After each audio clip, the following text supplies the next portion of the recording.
When it comes to sculpture, drawing, in any kind of artistry, what we see is the end product, but the process is a tale. This episode features a glazing of how materials become products. In a world where technology has since dominated, something remains timeless. It is the art and mastery of pottery. Welcome to a space where hands meets earth. People have not really opened up to design as much. I think they think of design as art, where art is more aesthetic and more, for display, but design is mainly to do with functionality. So we put both aesthetics and functionality into one.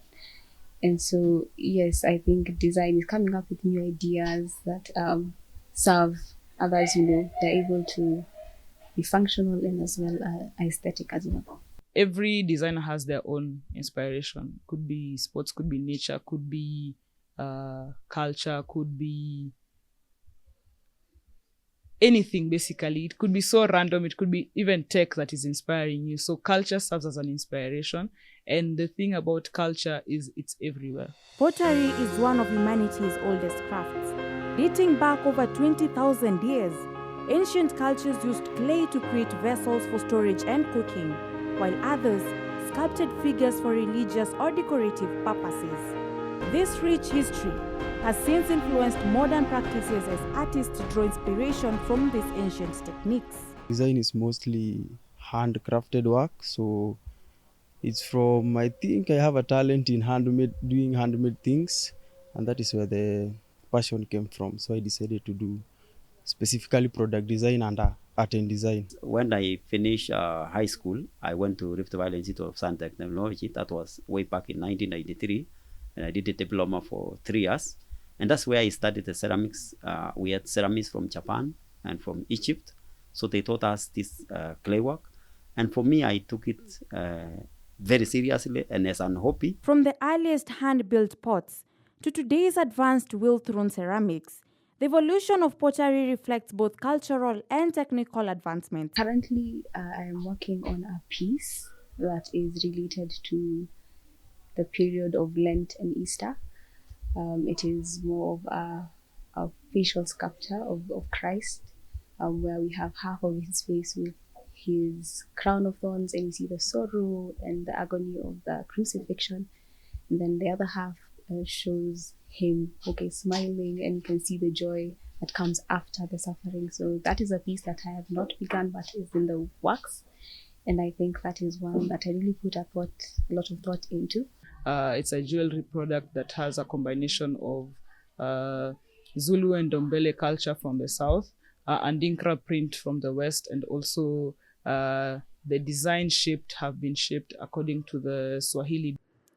To artists and ceramics who are passionate about their work, clay is more than just dirt. It is a blend of earth, minerals, and water, and above all, a form of expression.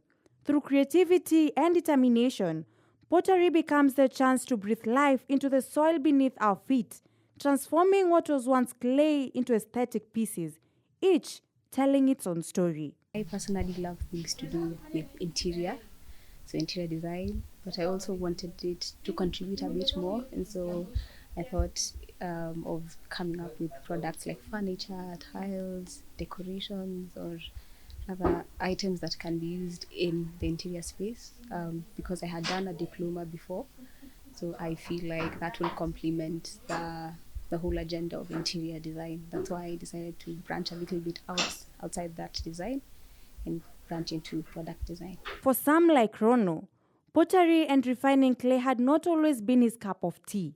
He speaks about his first encounter at a young age when he made a brick from clay. He has grown to love his job thanks to the many years of experience and his ability to express himself through the art. When I was young, I never thought of becoming a ceramist. Actually, I did commerce when I was in high school. And I remember in class 8, because when we started the 844, I was a head boy for the school. So I could see all the tools that are there in school. And I remember making a brick from clay. So that's the first time I encountered with the clay. Rono unfolds this amazing journey of transformation from the very beginning to where it all goes down.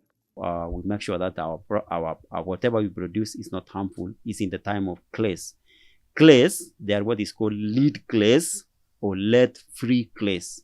So when we are ordering our clays through our suppliers, we normally test first to make sure that we have lead-free clays.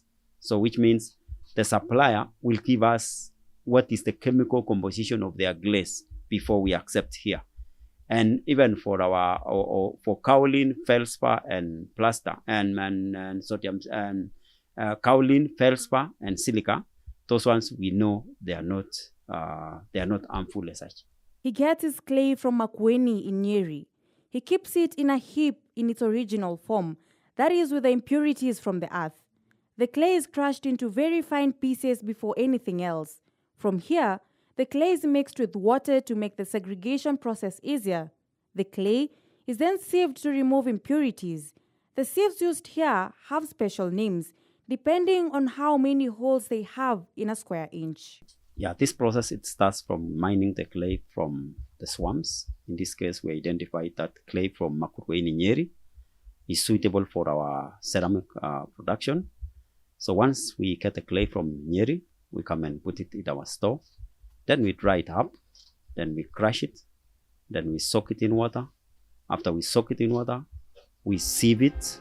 And as we sieve it, we also add other additives like kaolin, feldspar, and silica. And then we take it to our drying beds. Once it dries in our drying bed, we collect our clay, and then we put it in a damp area, or we use polythene or damp cupboard. Pottery has also found its way into the new education system, particularly university studies. Students embrace pottery as a means of expressing themselves artistically while also learning from it. At University of Nairobi, there are 4 major areas that we specialize in, that is leather, jewelry, ceramics, and sculpture. So under those 4 areas, you do the 4 areas in your undergrad.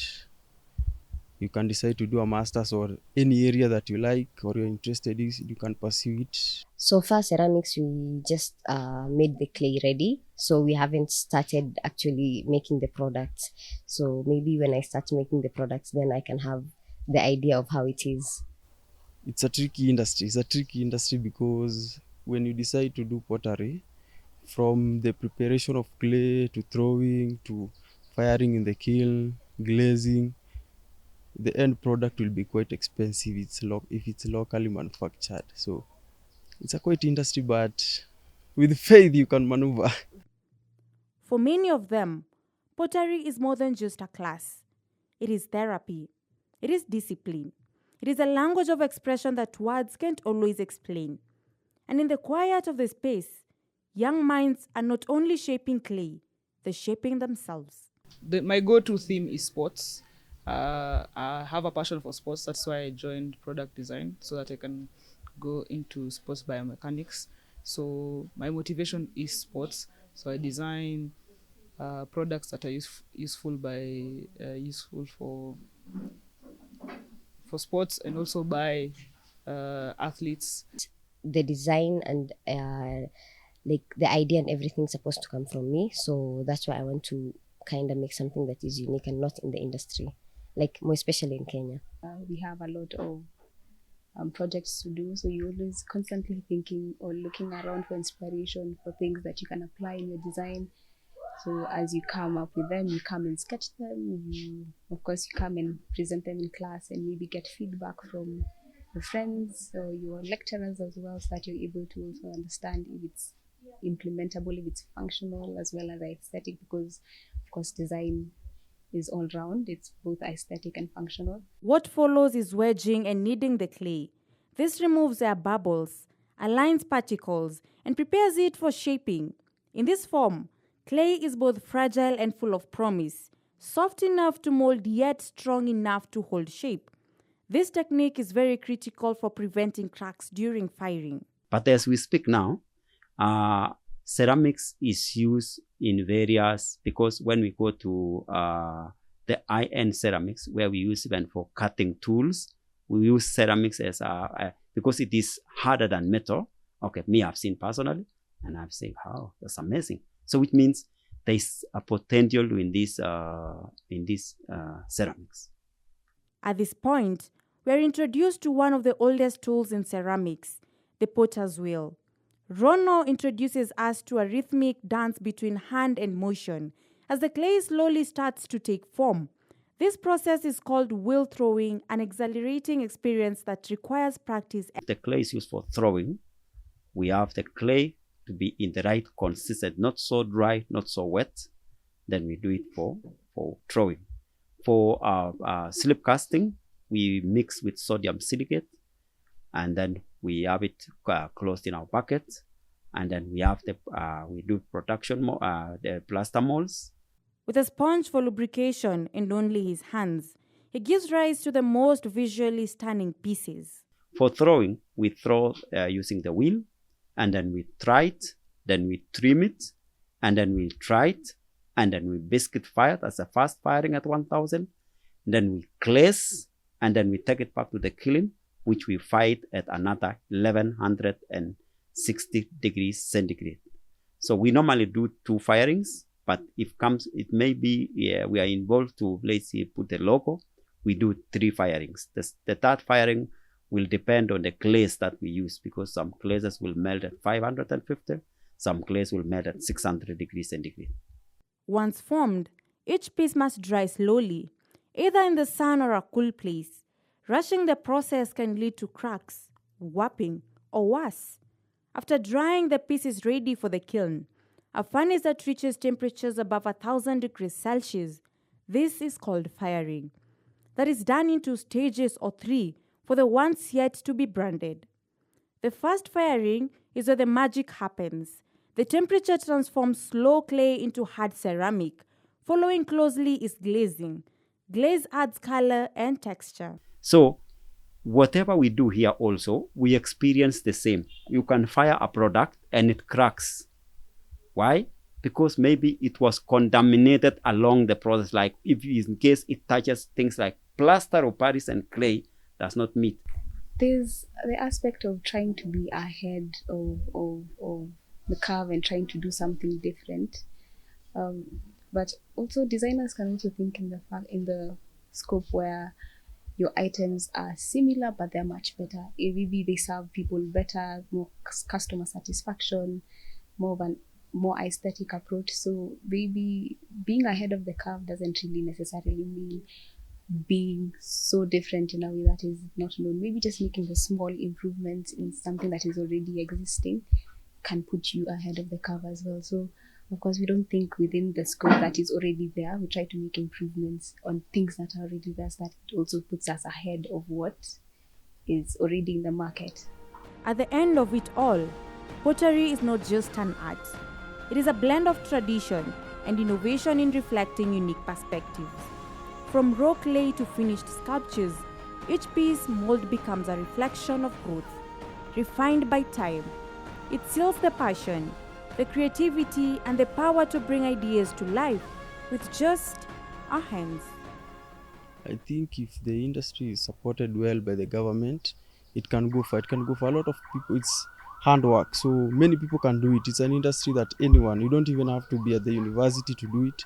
Just exposure and interest, you can be there. So if it's an industry supported, yeah, it can grow. It's an industry that can grow.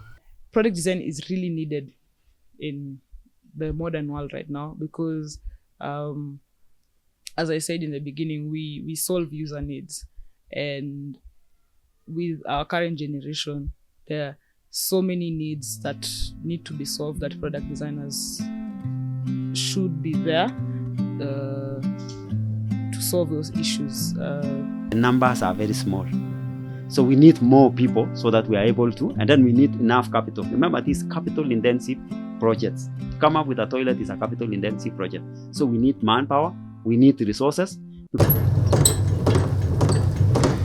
Okay, squeeze again more. UNC TV, empowering you.